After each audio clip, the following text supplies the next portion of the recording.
Hi, I'm a member of the Tucson Museum of Art docent committee called the In-School Committee. And one of our large activities is to take children on tours of the museum after they've heard a presentation in their schools to introduce them to art and to the museum. I learned how to do this by shadowing Jerry Cohen, who is an absolute master at it, and I've now turned it into a PowerPoint presentation because I cannot extemporize as well as Jerry could. But what we found was that the kids who had this kind of background before they toured the museum were more enjoyable to tour and seemed to have more fun. And so I've put together a PowerPoint presentation that teaches kids just the basics, good for 1st through 4th or 5th grade, in order to be able to have a knowledgeable conversation about art when they come to visit the museum. And I'm going to share that with you. It's nice to be back at Ironwood. I spoke to some of your classmates about a week ago, and I understand you're coming to the museum in 2 weeks. Is that true?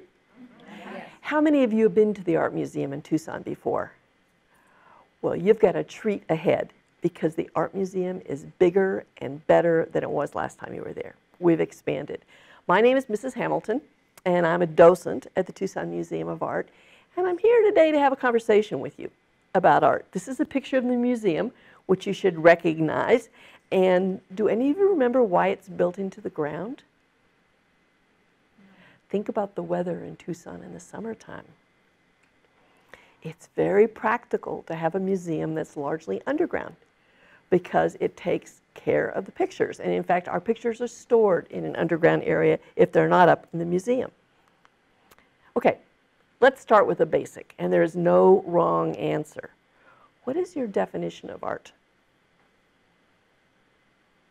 Anybody want to hazard a guess? Yes? Pictures.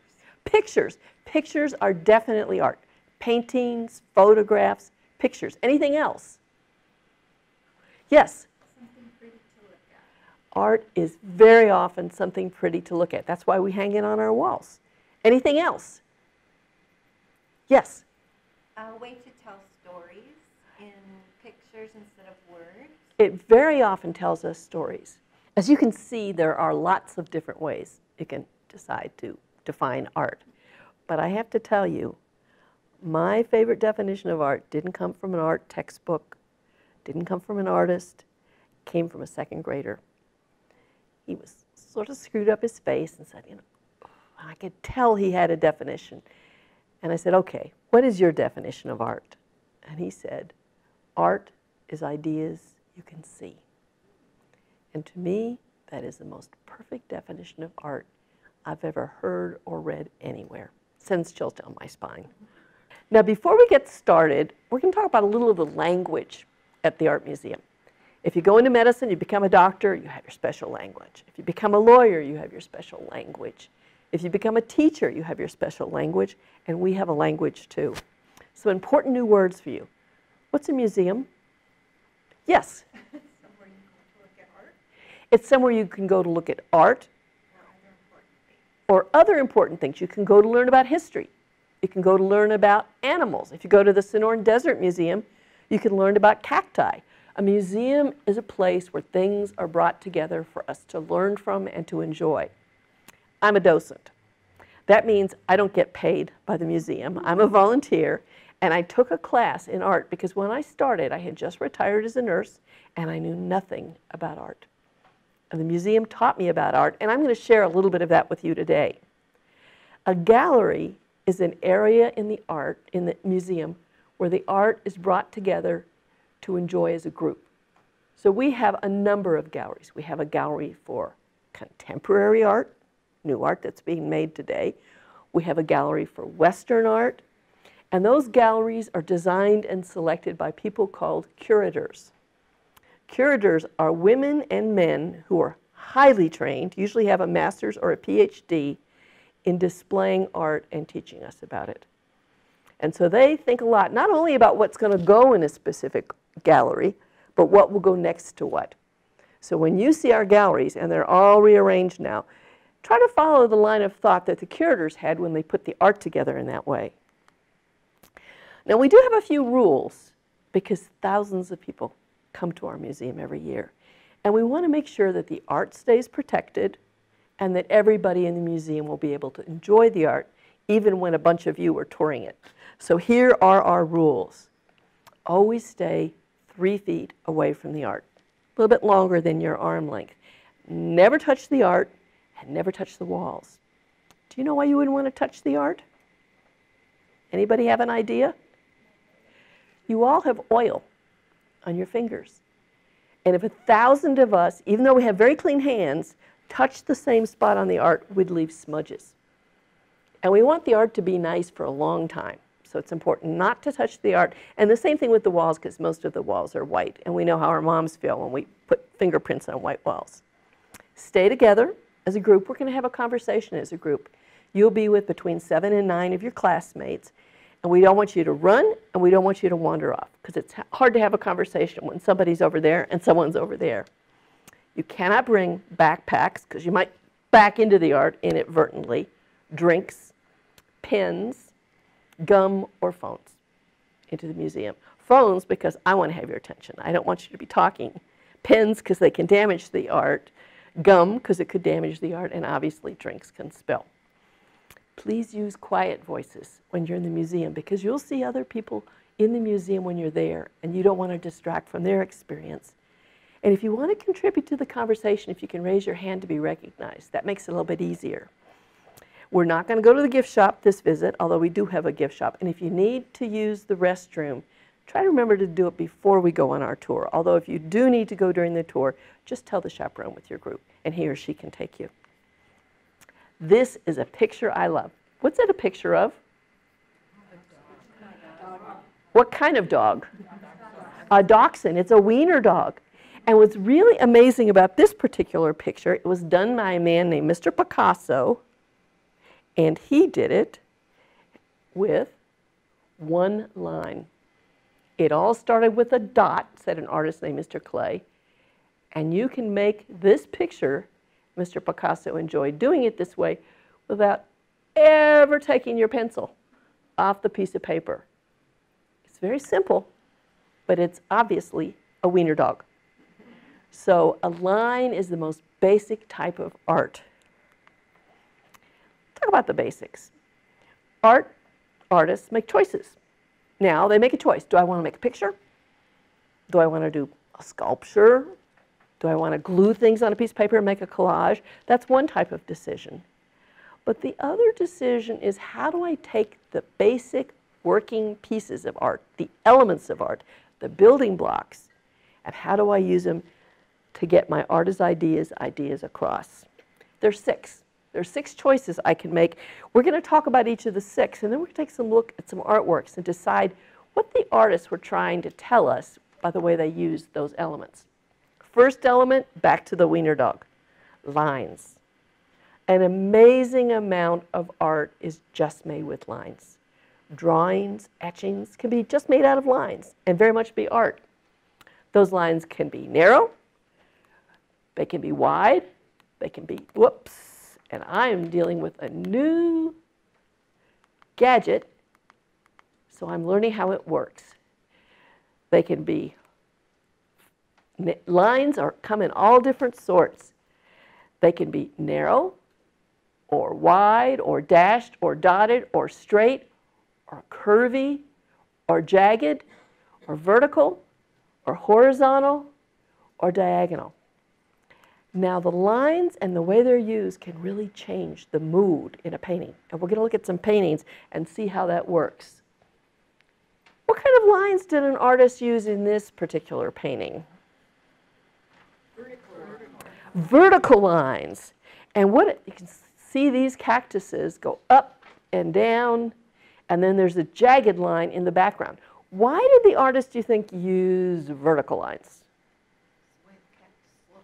It's the way they look, and it makes us realize, because there are people down here, as you can see, by having these long vertical lines, what does it look like?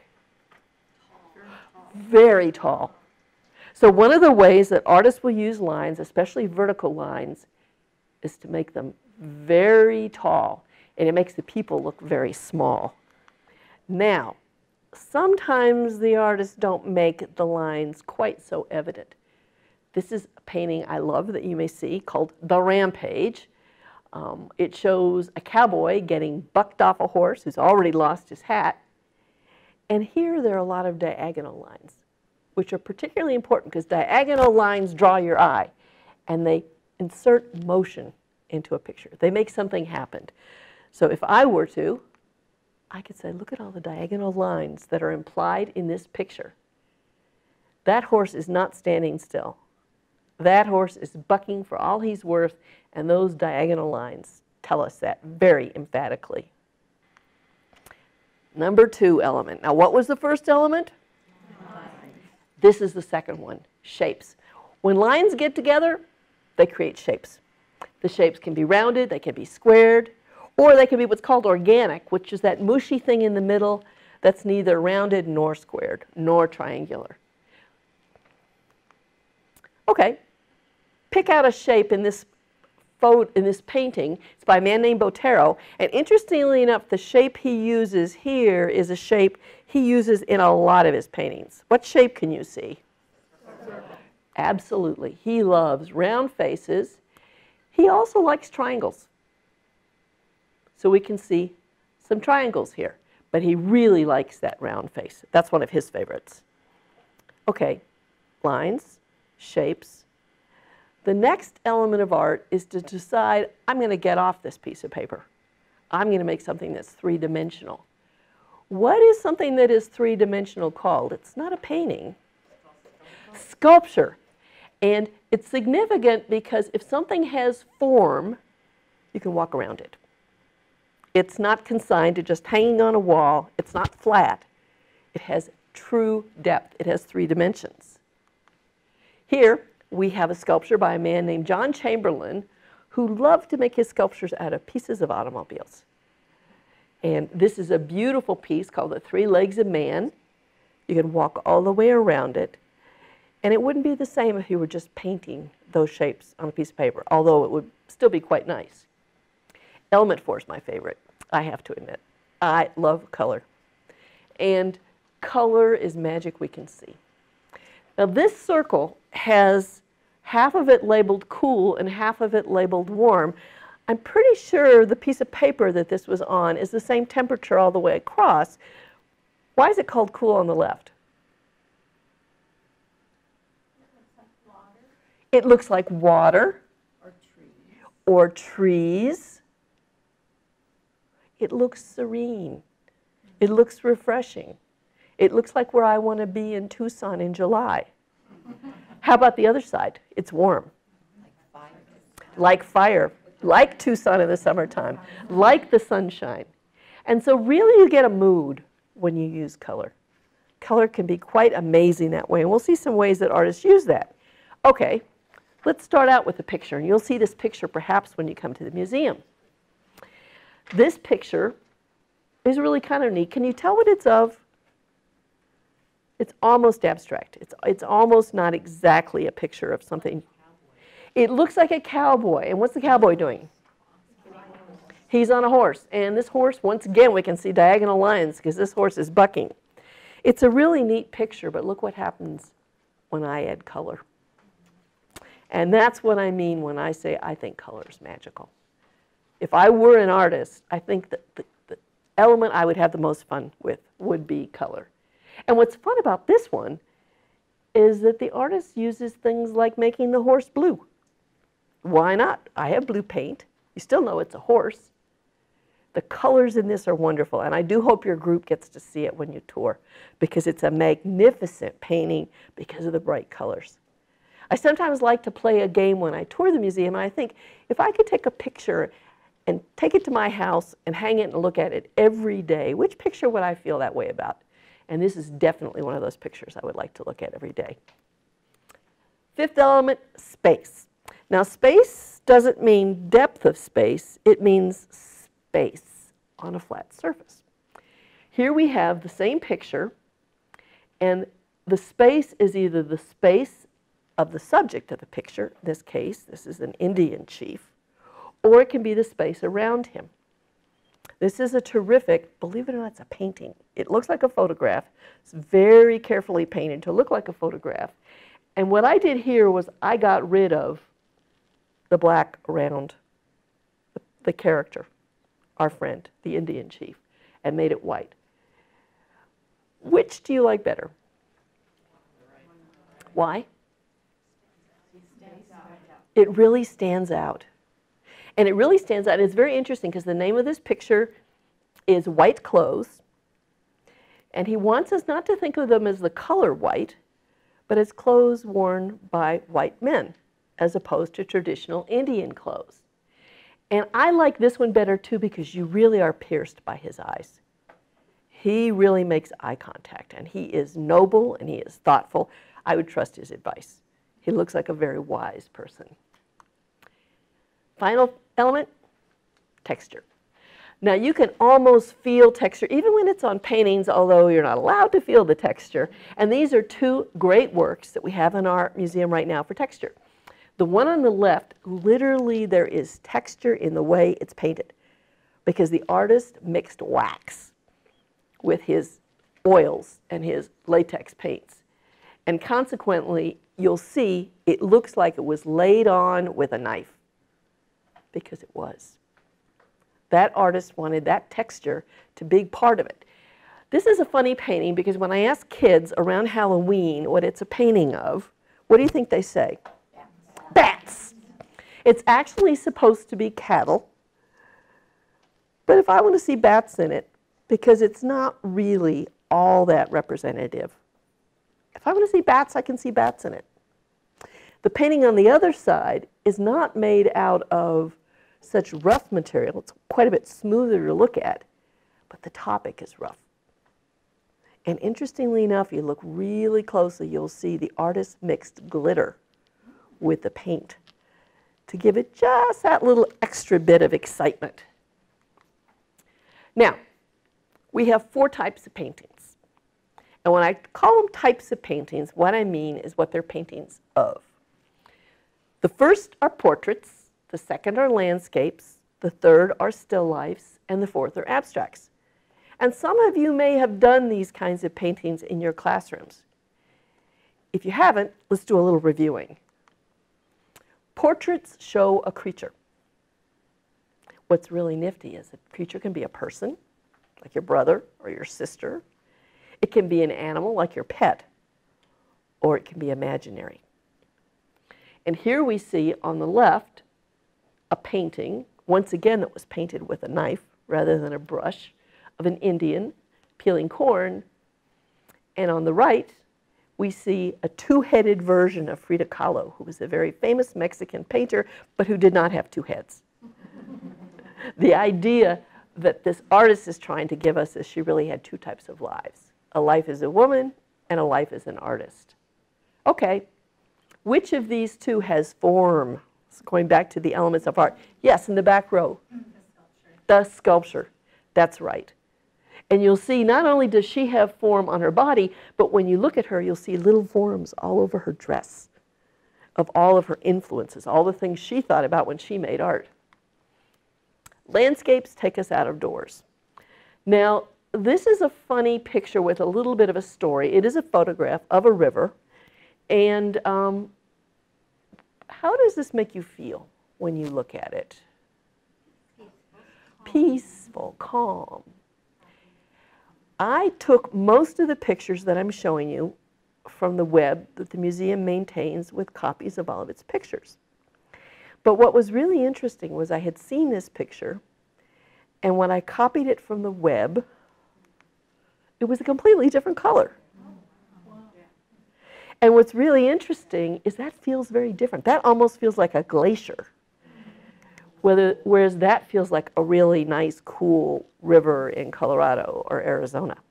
And that's just a little bit of change in the tone of that picture. It's really interesting.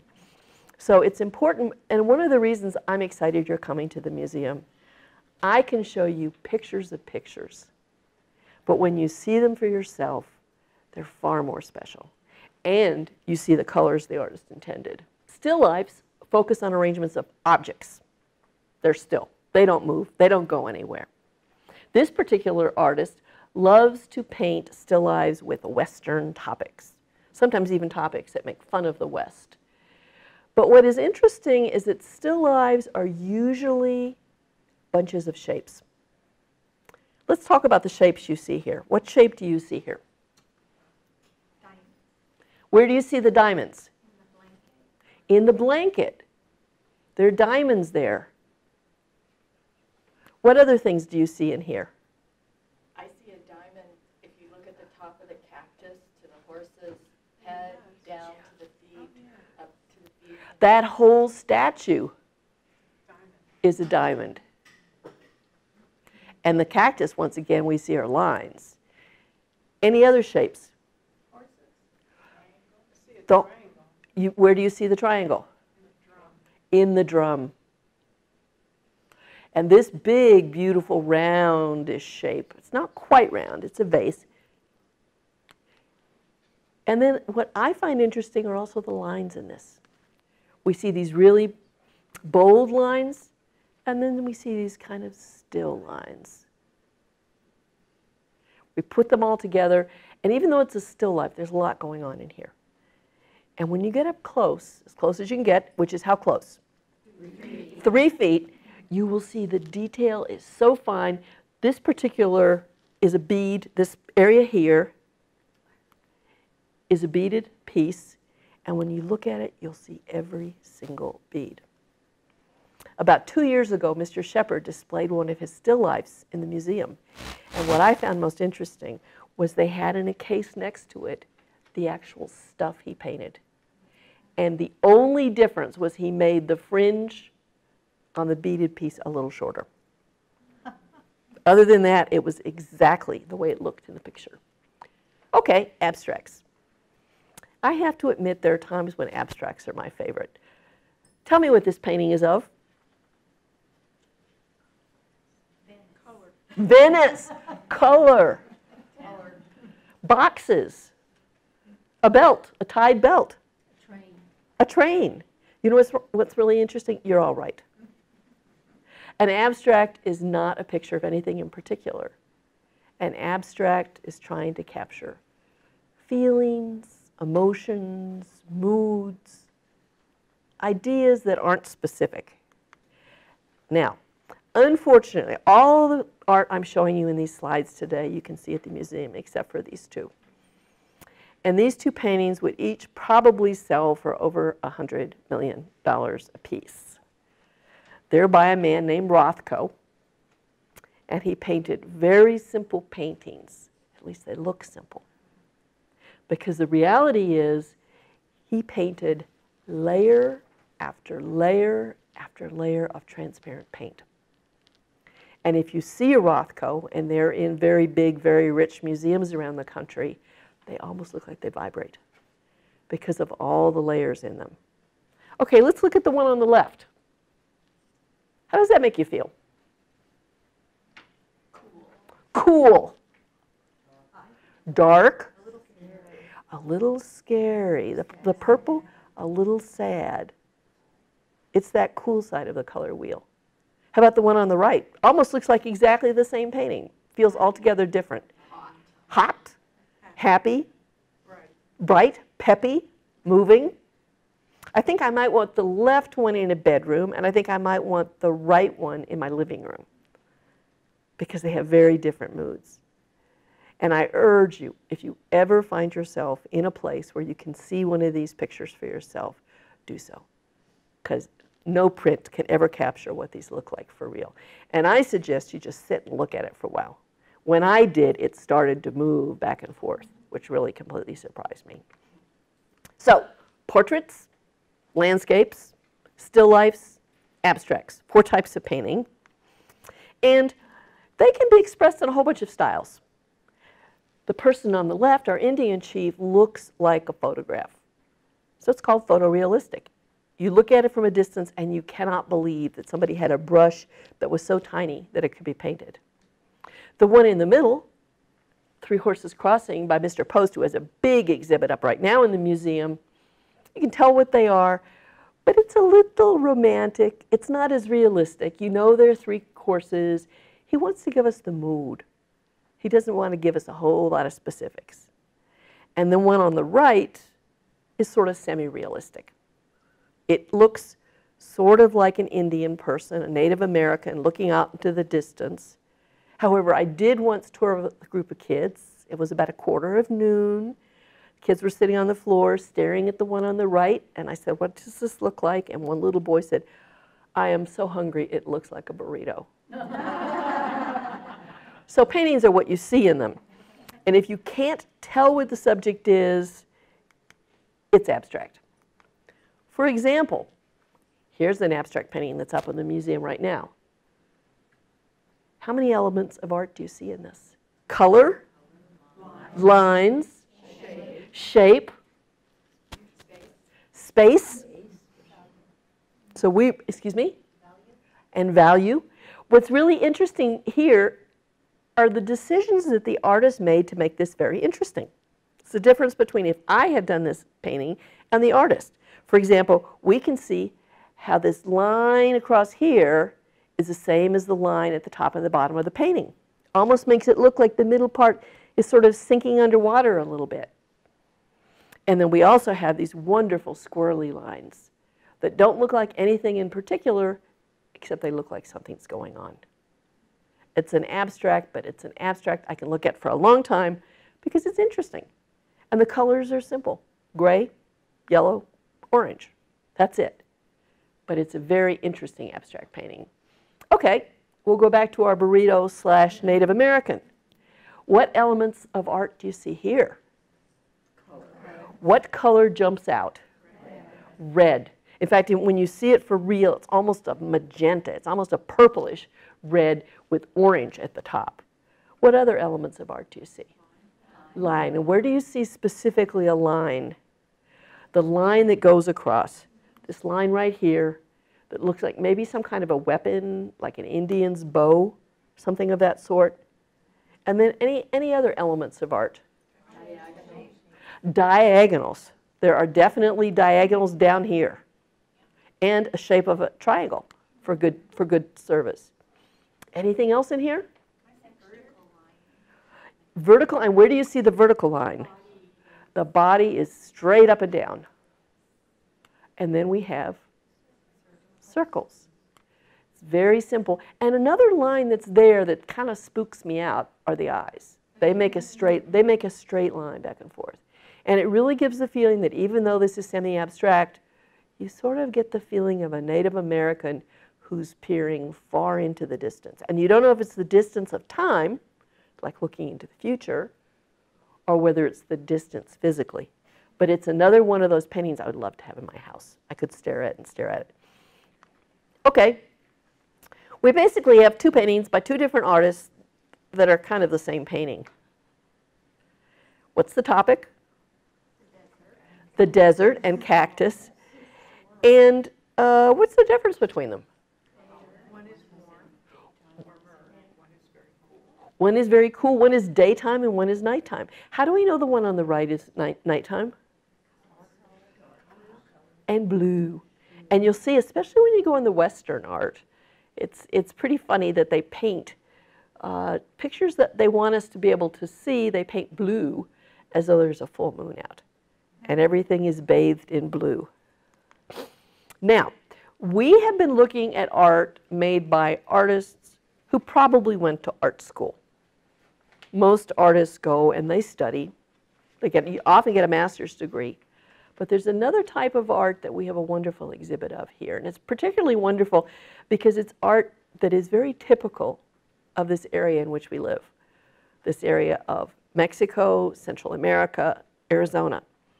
And it's folk art. And folk art is different in several ways. You don't go to art school to learn it. You learn it from family or friends, or you teach yourself. You don't make it with a canvas and oil paints or pastels. You make it from things you find around you, like clay that you can dig up from the earth, or pieces of trash, spools, broken mirrors, tin cans they can all become folk art. Paper mache, very popular folk art. It usually is specific to a region. So people who understand folk art can look and say, this is from northern Mexico, or this is from Oaxaca, or this is from Guatemala. In fact, some folk art are fabrics that are sewn by women that are very, very special and very beautiful. It often has a useful purpose, or it can be sold to travelers. It may be a toy. It may be something used to hold food items. Or it may be something because it's in areas where people don't have access to published Bibles, it may show a Bible story in a little shadow box with little figures in it, like Adam and Eve or Mary and Jesus. And often we don't know the artist who made the artwork because they make it to be enjoyed, but they don't make it to be known as something they did. How many of you have seen Coco? Okay, this is a word, alebrije, which is used, if you've seen Coco, a lot. And it's a terrific movie. I would say if you haven't seen it, try to get to see it. The story behind the word alebrije is amazing. Pedro Linares was a man in his early 20s, and he caught the flu. He caught a terrible case of the flu. He had such a high fever, he went into a coma. They didn't think he was going to live. And when he was asleep in his coma, he had amazing nightmares of creatures. Creatures that were all kinds of animals squished together. In fact, sometimes the creature started as a rock and then turned into an animal. And he called them alebrijes. And the good part of the story is that Mr. Linares woke up. And when he woke up, he said, I've got to show people what I saw in my nightmares. And he started making alebrijes from paper mache very often. And this one is in our collection, and we're very lucky because after that, a lot of folk artists in Mexico started making and selling alebrijes. But this one is by Mr. Linares, and when you see it, walk around it and see how many different animals you can pick out, because I think I've counted 6 on it. Okay, I have a question for you. Right in the middle of our well, which is the center of our museum, we have a gigantic statue of Adam. I want to ask you, most of our stuff in the museum, people have clothes on. Why doesn't Adam have any clothes on?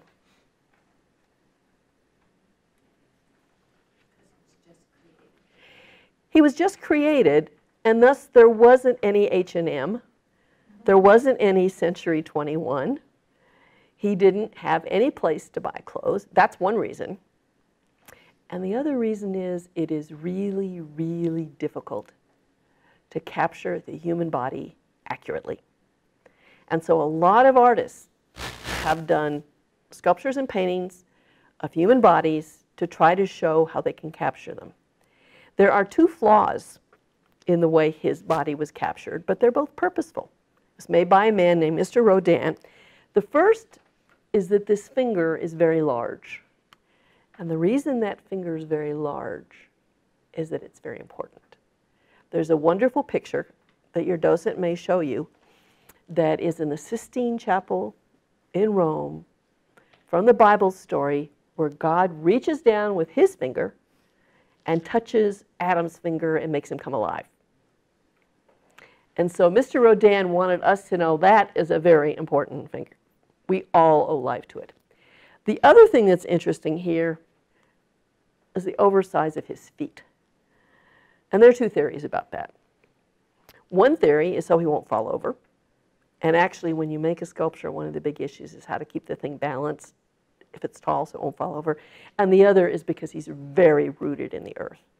And Mr. Rodin wants us to know he just grew up out of the mud and the muck, and his feet have him firmly focused there.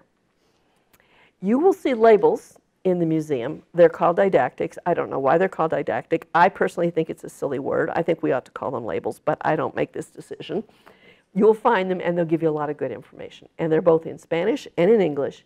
And what they'll do is they'll tell you the name of the artist, when he or she lived.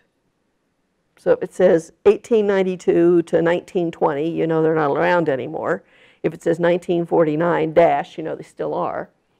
The title of the art, and when we think it was finished, we don't always know that. The type of art, which we've already talked about, the material it's made out of.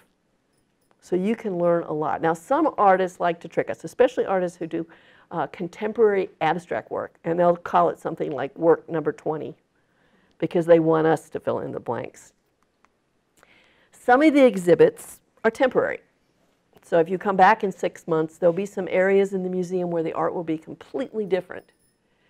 And those are mainly the art you see as you walk in through the main doors on the main floor. The rest of the art is going to be there for a long time. And what is exciting is that we have a new director, and he worked with the curators to find art that had been in storage to put it out, so you'll see a lot more art than you've seen in the past. Our permanent collection is pretty large. We have it, I've heard 14,000 pieces. Does anybody know if that's about right? I don't know. But what's significant is that it comes to us, sometimes we buy a piece of art because we raise money, volunteers raise money to buy it. Sometimes we're loaned a piece of art because somebody owns it, and you'll see a whole section of that kind of art. Mr. Adam is a loaned piece of art. And sometimes when somebody dies, they leave it to us. So we have all different ways we can get art. The hardest thing, what do you think the hardest thing is about getting art? What did I tell you about the pictures by Mr. Rothko? So expensive. And so we really have to be careful with our money, and there's a great deal of art that we would love to have that we simply can't afford to have. But it's why it's fun when you go to other cities to visit our art museums, because some of them that have been around a long time will have art that we can't afford to have that is worth seeing too. You'll also see all around the museum on the outside outdoor sculpture. Some of it is very abstract, and some of it is very representational. And I urge you to take a minute and look at those pieces because some of them are quite moving. I love this prayer song on the right of this Indian chief again praying. There's one other thing about our museum that I get a charge out of, and that is that our museum is on one of the longest continually occupied places in America. Long ago, Native Americans lived there, early Native Americans. Spanish had a fort there, the Mexicans had a fort there, we had a fort there, and then after a while, a lot of our outer part were houses of the first settlers, the first white settlers from the east in Tucson. And so if your docent has the time, ask him or her to tell you the stories about some of the people who lived in those. If I take you on your tour, ask me to tell you about Mr. Fish, because that's a picture of Mr. Fish on the right in his nightie, actually standing with his bed outside the museum, because the people who lived at that time in those little houses got so hot in the summertime they rolled their beds outside and had like a giant slumber party. And that's Mr. Fish at that. Remember the rules. We talked about them before. And don't forget, and this is actually how I started coming to the museum. Residents of Southern Arizona and Sonora who have any kind of identification to show they're from there. Could be a library card, could be a driver's license, could be just about anything. Could just be a picture of you in front of your elementary school. Get in free the second Sunday of every month. And when I first moved to Tucson, that was how I came to the art museum. And I came over and over and over again until I decided I really wanted to spend a lot of time here. So I'll see you at the museum. Enjoy. Thank you. I hope you enjoyed this today. I hope it was helpful. I have no pride of authorship. So by all means, if you choose to take this technique and use it to prepare children in the schools, make any changes you wish, the only thing I suggest is that you keep the art updated to reflect art that's on our walls. Because we have found that children get very, very excited when they've seen a presentation and then they come to the museum and they see how much better the art looks in person. So enjoy yourself. If you have any questions, drop me an email. Have fun with the kids.